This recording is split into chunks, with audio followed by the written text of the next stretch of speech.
ஒரு காட்டுல மோனா லிசா அப்படின்ற ரெண்டு அக்கா தங்கச்சி பேய் இருந்தாங்க. அவங்க ரெண்டு பேரும் அந்த காட்டையே ஆட்டி படிச்சிட்டு இருந்தாங்க. தங்கச்சி லிசாவும் அக்கா மோனாவும் அந்த காட்டுல இருக்கிற விலங்குகள் எல்லாம் துரத்தி பிடிச்சி சாப்பிட்டு காட்டையே நாசம் பண்ணிட்டு இருந்தாங்க. காட்டு விலங்கெல்லாம் பயந்து ஓடிட்டு இருந்துச்சு. ஒரு நாள் அவங்க இருந்த குகையில தங்கச்சி லிசா என்னவோ ரொம்ப சோகமா உட்கார்ந்துட்டு இருந்தா. அப்போ அவளோட அக்கா மோனா குகைக்குள்ள வந்தா. லிசா, என்ன லிசா, நான் வந்ததை கூட நீ பார்க்காம இன்னும் சோகமா உட்கார்ந்துட்டு இருக்க? என்ன ஆச்சு உனக்கு? லிசா, நீ அழுகுறியா? என்ன ஆச்சு உனக்கு? இவ்வளவு அழுகிற அளவுக்கு உனக்கு என்ன நடந்துச்சு லிசா? அக்கா கிட்ட சொல்லு, உன் கஷ்டத்தை நான் தீர்த்து வைக்கிறேன். அக்கா, எனக்கு என்னவோ அம்மாவை பார்க்கணும் போல தோணுது. அம்மாவை பார்த்து ரொம்ப நாள் ஆனதுனால அவங்களுக்கு ஏதோ ஒரு கஷ்டம் இருக்கிற மாதிரி எனக்கு தோணுதுக்கா. வா, நீயும் நானும் போய் பக்கத்து காட்டுல இருக்கிற நம்ம அம்மாவை பார்த்துட்டு வரலாம், சரியா? மோனாலிசாவோட அம்மா பேய்க்கு ரொம்ப உடம்பு சரியில்லை. அவங்களோட சக்தி எல்லாம் போய்கிட்டு இருந்துச்சு. அப்போதான் மோனாலிசாவும் வந்தாங்க. அம்மா, அம்மா, என்ன ஆச்சு உங்களுக்கு? நீங்க ஏன் அழுகுறீங்க? அழுகுற அளவுக்கு என்னம்மா நடந்துச்சு, சொல்லுங்க. மோனா, லிசா, நானு இந்த காட்டுல இருக்கிற எல்லா விலங்குகளையும் கொன்னுட்டேன். பக்கத்து காட்டுல இருக்கிறதையும் எல்லா விலங்கையும் சாப்பிட்டுட்டேன். அம்மா, அப்புறம் என்னம்மா உங்களுக்கு? சந்தோஷமா நீங்க இருக்கலாமே, ஏன் கவலைப்படுறீங்கம்மா? சொல்லுங்க எங்க கிட்ட. எனக்கு பழையபடி சக்தி வேணும்னா பக்கத்துல இருக்கிற மாயாபுரின்ற ஒரு ஊர்ல மாயான ஒரு குட்டி தேவதை இருக்கிறா. மோனா, எனக்கு அவ வேணும்.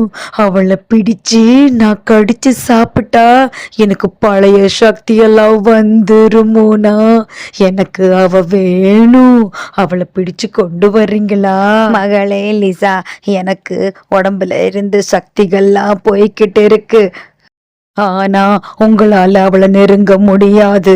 அவளோட அம்மா அவளுக்கு பாதுகாப்பா இருப்பா. அம்மா, யார பத்தியும் எங்களுக்கு கவலையே இல்லை. உங்களுக்கு தேவையான சக்திய கொடுக்கறதுக்கு அந்த மாயாவை நானும் லிசாவும் போய் தூக்கிட்டு வந்து கொடுக்குறோம்மா. அதுக்கப்புறம் இந்த உலகத்தையே நீங்க தான் ஆள போறீங்கம்மா. சந்தோஷமா இருங்க. நாங்க ரெண்டு பேரும் போயிட்டு மாயாவோட போயிட்டு வரோம்மா அப்படின்னு சொல்லிட்டு மோனாவும் லிசாவும் கிளம்பி போனாங்க. மாயாபுரி கிராமத்துல குழந்தைங்க எல்லாம் சந்தோஷமா பார்க்ல விளையாண்டுட்டு இருந்தாங்க. குழந்தைங்க எல்லாம் பார்க்ல விளையாண்டுட்டு இருக்கும் போதுதான் அந்த பார்க்குக்கு பேயான மோனா உள்ள வந்தா.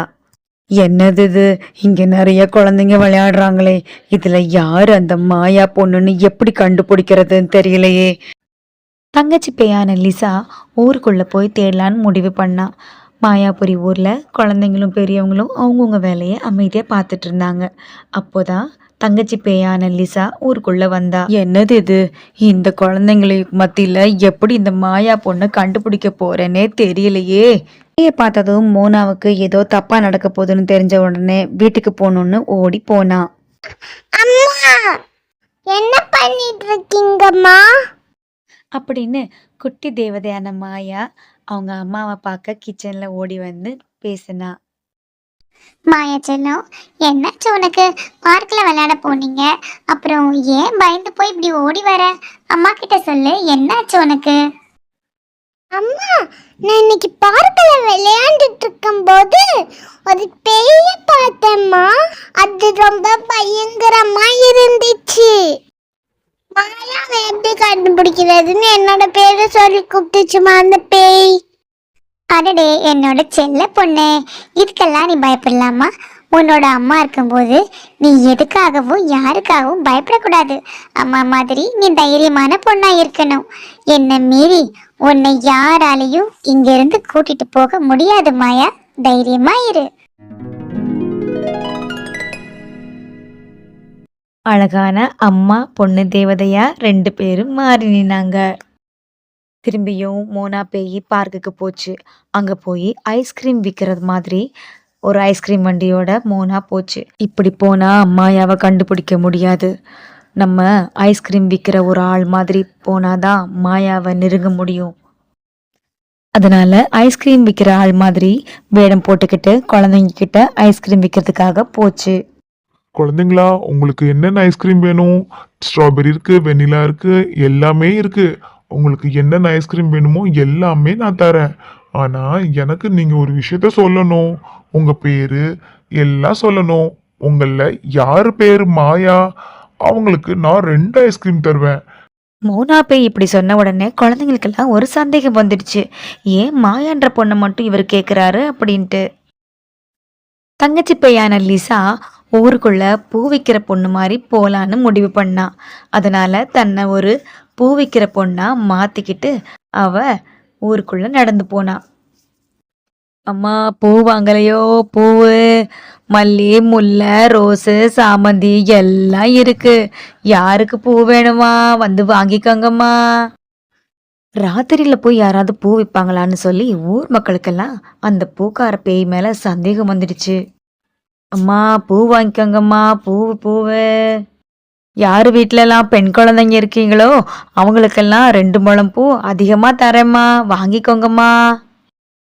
அட கடவுளே, என்னது இது? இத்தனை வருஷத்துல அர்த்த ராத்திரியில யாராவது இப்படி பூ வித்துட்டு வருவாங்களா? கடவுளே, இவங்க யாருன்னு தெரியலையே. அப்படின்னு ஊர்ல இருக்கிற மக்கள்லாம் கொஞ்சம் பயத்துல இருந்தாங்க. மோனா பேய் ஊருக்குள்ள ஐஸ்கிரீம் விற்கிற மாதிரி வந்துச்சு. ஐஸ்கிரீம் ஐஸ்கிரீம், பால் ஐஸ், கப் ஐஸ், குச்சி ice, ice cream ice cream, strawberry, vanilla ice cream. மோனாவும் லிசாவும் 2 பேரும் எவ்வளவோ முயற்சி பண்ணியும் மாயாவை கண்டுபிடிக்கவே முடியல. 2 பேரும் மனசு நொந்து போய் தங்களுடைய உருவத்துக்கே மாறலான்னு முடிவு பண்ணாங்க.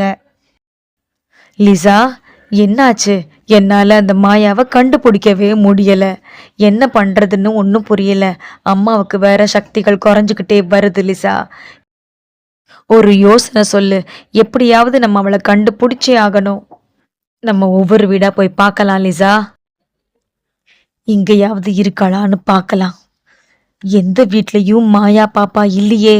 இந்த குட்டி தேவதை எங்க ஒளிஞ்சிருக்கான்னு தெரியல. சீக்கிரமா அவளை கண்டுபிடிக்கிறேன். அவளை கண்டுபிடிச்சி எங்க அம்மா கிட்ட கொண்டு போய் நான் கொடுக்கணும். அக்கா, அங்க பாத்தியா? அந்த வீட்ல மட்டும் ஒரு ஒளி தெரியுது. அந்த வீடு ரொம்ப பிரகாசமா இருக்கு. எனக்கு தெரிஞ்சு அங்கதான் மாயா பாப்பா இருப்பான்னு நினைக்கிறேன். அவளை எப்படியாவது போய் கூட்டிட்டு வந்துடலாம் அக்கா அப்படின்னு தங்கச்சி லிசா சொன்னா. என்னது? அந்த பேய் நம்ம வீட்டுக்கிட்டே வந்துட்டாங்களா? இதை நம்ம உடனே போய் நம்ம அம்மா கிட்ட சொல்லணும். குட்டி தேவதை மாயா அம்மா கிட்ட சொல்ல போனா. மாயா, நம்ம 2 பேரும் தேவதை இனத்தை சேர்ந்தவங்களா இருந்தாலும் இந்த மக்களோட மக்களா அவங்களுக்கே தெரியாம மனுஷங்களா வாழ்ந்துட்டு வரோம். பல வருஷங்களாவே இந்த கிராமத்துக்கு நம்ம தான் காவல் தெய்வமா இருந்துட்டு வரோம். எனக்கு அப்புறம் நீ தான் அந்த கிராமத்தை பாத்துக்கணும். அதனால நீ தைரியமா இருக்கணும், சரியா? அப்படின்னு மாயா கிட்ட சொல்லிட்டு அந்த பேய்களை அழிக்கிறதுக்காக தேவதை தனியா போனாங்க. ஏய் மோனா, லிசா, உங்க அம்மா மாதிரி ஒரு கெட்ட பிசாசுக்கு சக்தி கிடைக்கணும்னு ஏன் குட்டி பொண்ணத்தோட நினைக்கிறீங்களா? உங்களால அது முடியவே முடியாது. நான் இருக்கும்போது என் பொண்ணை நெருங்க கூட உங்களால முடியாது. நல்லா இருக்கு நீ பேசுறது. எனக்கு உன் மேல கொஞ்சம் கூட பயம் இல்ல. எனக்கு உன் பொண்ணு தான் வேணும். அவளை வெளியில கூட்டிட்டு வா. அவ எனக்கு வேணும். எங்க அம்மாவுக்கு நான் அவளை பலி கொடுக்க போறேன். நான் இவ்வளவு சொல்லியும் நீங்க கேட்கல. இனி உங்க முடிவு என் கையில தான். ஒளிஞ்சு போங்க கெட்ட பிசாசுங்களே, இந்த உலகத்தை விட்டு ஒளிஞ்சு போங்க. இனிமே உங்க ஆட்டம் முடிஞ்சது. ஒளிஞ்சு போங்க. மோனாவும் லிசாவும் திரும்பி வராததுனால அந்த அம்மா பேயோட சக்தி எல்லாம் போய் அது காத்தோட காத்தா கரைஞ்சு போயிடுச்சு. காலையில விடிஞ்சதும் மாயாபுரி மக்கள் அவங்கவுங்க வேலையை பார்க்க ஆரம்பிச்சாங்க. அந்த ஊருக்கே காவல் தெய்வமா இருந்து வந்த அந்த குட்டி தேவதையோட அம்மாவும் குட்டி தேவதையான மாயாவும் அவங்க ஊரை காப்பாத்தின சந்தோஷத்துல மகிழ்ச்சியா இருந்தாங்க.